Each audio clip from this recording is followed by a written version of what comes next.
তো মেহেন্দির জন্য রেডি হয়ে বসে আছি। এখন আমার দাদার মেয়ে মিষ্টু রেডি হচ্ছে, মানে মিষ্টুর মেহেন্দি হচ্ছে। এবার আমি নিচে যাব, নিচে গিয়ে মেহেন্দিটা আমি করব এবং কিছু শ্যুট হবে, কিছু ছবি তোলা হবে, সবটাই হবে, একটু নাচ গান হবে।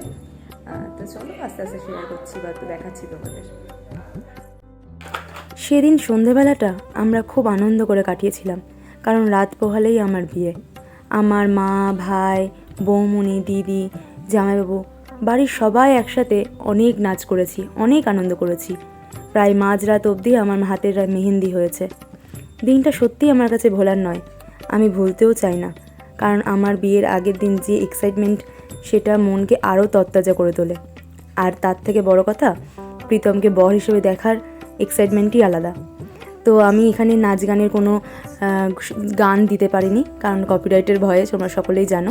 তো চলো আমার ভয়েস ওভারের মধ্যে দিয়েই এই সুন্দর মুহূর্তটাকে তোমরা উপভোগ করো।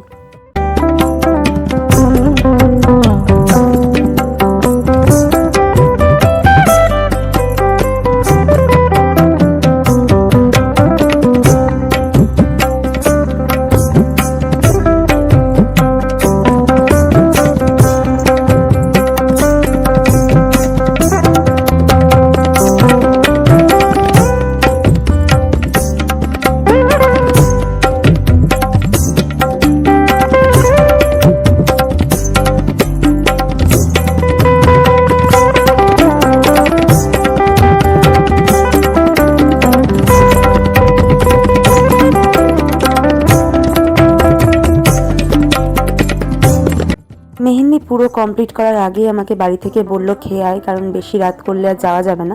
আর আমাদের বাড়িতে একটা কী নিয়ম আছে জানো তো, আইবুড়ো ভাতের পর আর বাড়িতে, নিজের বাড়িতে খেতে পারবো না। তাই ভাইদির বাড়িতে গেছিলাম আমি খেতে, দেখো ভাইদি আমায় খাইয়ে দিচ্ছে। তো বাড়ি গিয়ে আবার আমি মেহেন্দি করতে বসবো।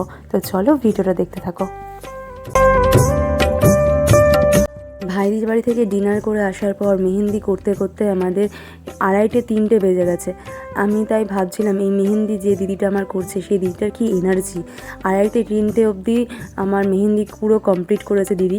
তো আমি আর পারছিলাম না, আমার মনে হচ্ছে এবার কখন ঘুমাবো, কারণ আগামীকাল সকালে এবার সকাল সকাল উঠতে হবে, মেহেন্দিটা আবার শোকাতেও হবে, কারণ মেহেন্দি হাতে নিয়ে শুতে পারবো না। তো চলো এই ভিডিওটা এতখানি, দেখা হচ্ছে খুব তাড়াতাড়ি পরের ভিডিওতে।